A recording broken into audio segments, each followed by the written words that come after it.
But anyway, abruptly switching topics. I wanted to kind of flex this idea upon you, and I've talked about it a lot whenever I'm doing this kind of thing. And it's basically, the older I get, the more infuriated I get with that which I do not know. Like places I've never been to. Every country I haven't been to taunts me. Ha ha, you haven't come to see me. What are you, pussy? I go into bookstores, and every book that interests me that I haven't read mocks me from shelves. Hello, I am all the German writers. You have not read me yet. Fuck you. And all the French writers I haven't finished yet, and all the Japanese writers I want to read, and all the Russians. The Russians. I'll never get through all the Russians. They wrote big fucking fat books, and you're never going to read them all. Peter Petrovalovich, my good friend. I'm like, fuck, I'll never know what happened. And so I want to read all those books, see all those cool films, and go to all those countries. And it makes me realize there's no excuse for boredom, you know, and I just wonder why more people aren't like psychomaniacs who wake up every morning like, fuck, I got so much cool shit to do. You know, I can't believe that people get bored or they drink beer and pass out in front of television sets. Me, I wake up every day like, no. You know, I wish I had like more time to read books, see shit, go places, and have all these women in cages so they couldn't get away from me. That'll learn them. Curmudgeonly thing number 4. But anyway, so I reckon if you don't go, you'll never know. You gotta go. You gotta bust a geographic move to ever really know anything. You can read all the books you want, but it's kind of like empty facts to me until you go out into the world and you bump your head, you know, against another culture, another religion, another government, or just 3,000 miles away from home. And I have been all over the world, not all over, but many continents for many years. And a thing that's really cool is I keep bumping into Australians in the funkiest hellholes, okay? I'm like trooping through some gnarly part of Africa, like, fuck, I'm scared. Like, there's some parts of Africa, like, good morning, be really fucking scared the whole day. It's so intense, like, don't wanna die, don't wanna die, don't wanna die. You'll see some other guy walking down the street, hey, wee, hanging out with all the locals. It's some Australian guy. No fear whatsoever. They're hanging out like, hey, Hank, how you going? Been living here in fucking Lagos for 3 months. Fucking wild. You're like, how the fuck do you guys do it? So you guys, you get out and you travel, and I think it's one of the reasons why you all are so flinty and clear-eyed, because you see other places. And to me, the only way you're gonna know is if you go. Reading a book doesn't get it. Like if you read a book about Egypt, it's kind of cool, and you look at a photo of the Sphinx, and it's kind of cool, but then you go to Giza, and you stand in front of the Sphinx, and for 7 long minutes, you stand there looking at that thing going like, fuck. Fuck. No way. And your week in Egypt is like 14 hours a day. I'm like, get the fuck out of here. How many tons does that thing weigh? 25 and a half. Huh. How many feet in the air is it? 16. Huh. How many years has it been there? 2,000? Huh. How'd they do it? We don't have a fucking clue. Huh. Shit like that. You know, and you come home, you're like, and all you want to do is go out again and see more stuff that blows your mind. And so I go out into the world whenever I can and see new countries that I haven't seen, so I can kind of kick the ignorance out of my body. You know, the more you see, the less room for ignorance there is. And so last year, I was touring with a band. You know, we came here, we visited you guys, we went all over the world, and I had 4 days off between a gig in Spain and a gig in Portugal. And I knew the gig in Portugal was gonna be my last day on earth. I'm very surprised I'm still alive. We had to open up an outdoor gig for Iron Maiden. Now, if you are opening for Iron Maiden, you have to deal with the fact that the audience only wants to see one band. You, unfortunately, are not in that band. And so every song you play, you're just this thing that is in the way of the Iron Maiden gig. And you will incur the hatred of this audience by just doing your set. And it doesn't matter how well you play, they're just pissed because they want to hear Flight of the Icarus. And it's easily the most moronic metal band ever. And they're so proud of their idiocy. They do these fantastic interviews. We're very literary band, right? We wrote songs about books that we read, right? Like we have a song called Gulliver's Travels, right? It's about this bloke named Gulliver, you know, and he's on an island, right? And he wakes up, and there's all these little blokes tying him up, And he goes, hey, hello, why are you tying me up? We don't know, because you're traveling, Gulliver. So the song is all about, you know, blokes who get tied up by little blokes, right? Yeah. And we wrote a song called Icarus, Flight of the Icarus, right? It's about this bloke named Icarus, and he makes these wings out of wax and feathers, and he flies up to the sun, right? And the sun melts the wings, and he on the ground, right? And there's a lesson, right? It's a song with a lesson, man. If you're gonna fly, get in a fucking plane, right? Yeah. So we're very smart, right? Yeah. And our new album is called Brave New World, you know, kind of based on the title of that book, Brave New World. And the first single off our album is called The Wicker Man, based on a book called Wicker Man.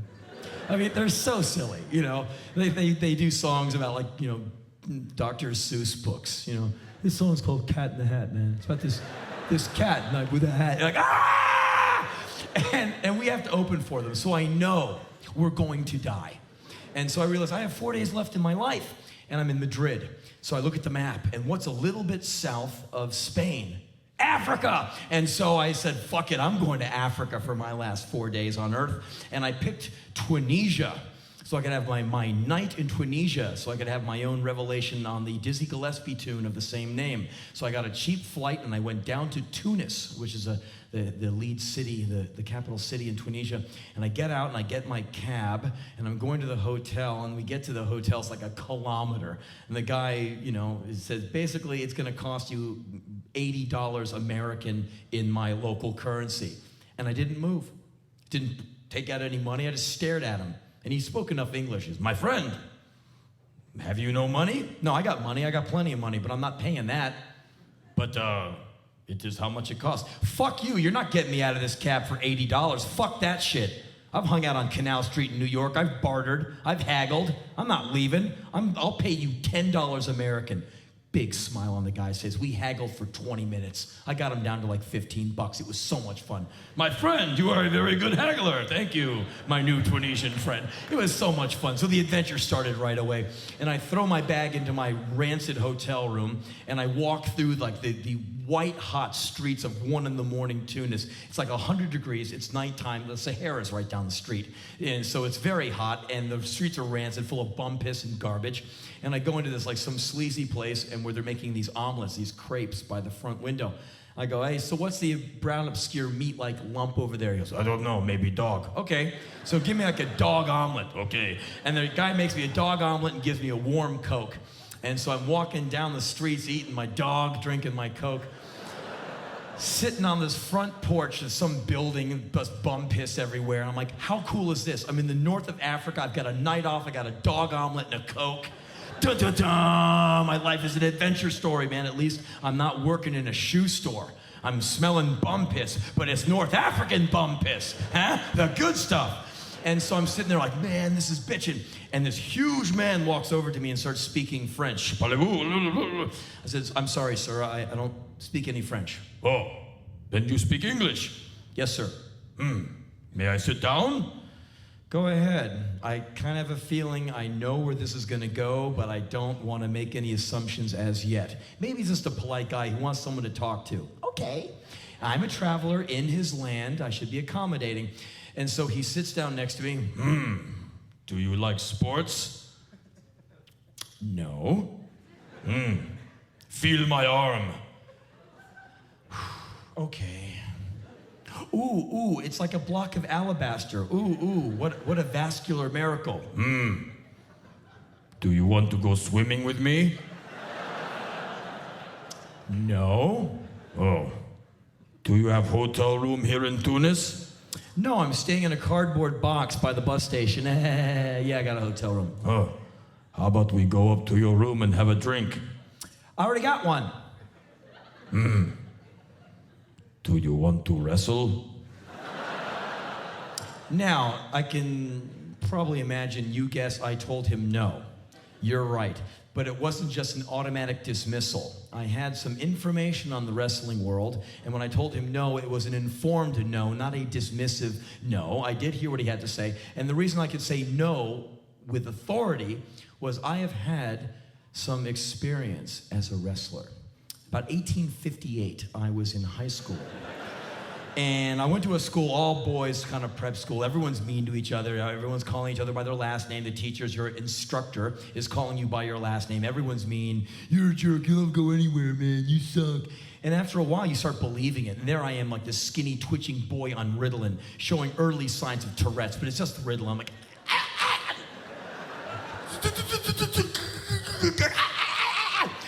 and so everyone's like, yeah, you're a freak. And one day, a teacher walked up to me, and he said, Henry, you have the eye of the tiger. Eh?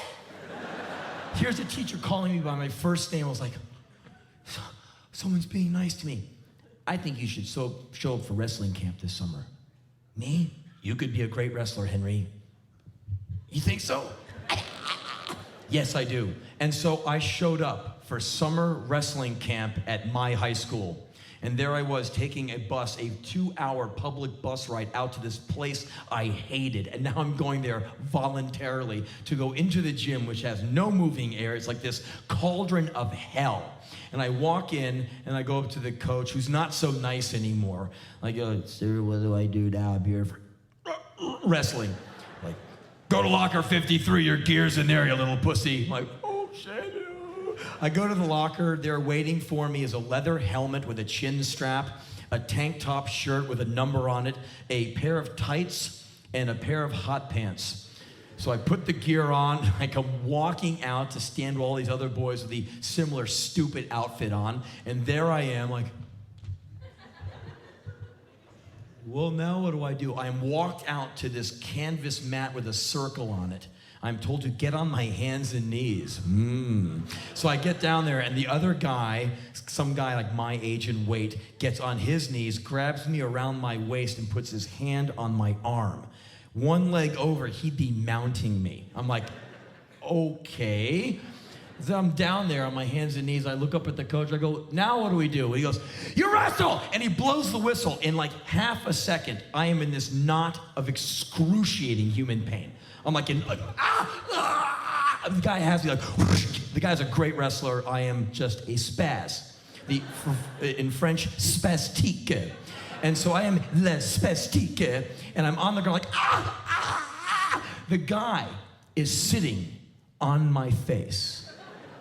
And I can feel a young, adolescent, somewhat warm, moist pair of testicles on my nose and mouth, a little spread, you know. And I can feel a young ass crack cleaving over my cheekbone, which would put his anus right about there. And he's moving on me. He's hanging out on my face. And he's groping for position. Everything in me is just not enough. I'm in a lot of pain. I'm starting to smell through his hot pants. It smells like ball sack. It smells like ass. And at that moment, I had a revelation, if you will, an epiphany, if you like, a moment of clarity where I realized, without a doubt, in my mind, wrestling was not for me. And I had some use of my index finger. I was able to reach and tap my worthy opponent on some part of his body. He felt this and mercifully led me up, and I was freed, and I went up to the wrestling coach and said, sir, coach, I have had a revelation down there in this world of sweaty darkness. I've had an epiphany, if you will, a moment of clarity, coach. I realized without a doubt in my adolescent mind that wrestling is not for me. Well, we have to go through round 2. Sir, I'm out of here. And I went back to the locker, took off the helmet, the tank top, the hot pants, and the tights, put on my street clothes, went back to the public bus stop, took the bus all the way back in town, went back to my mother's apartment and sat and waited for the Ramones to happen. And they did. See you tomorrow night. Good night. Thanks for having me.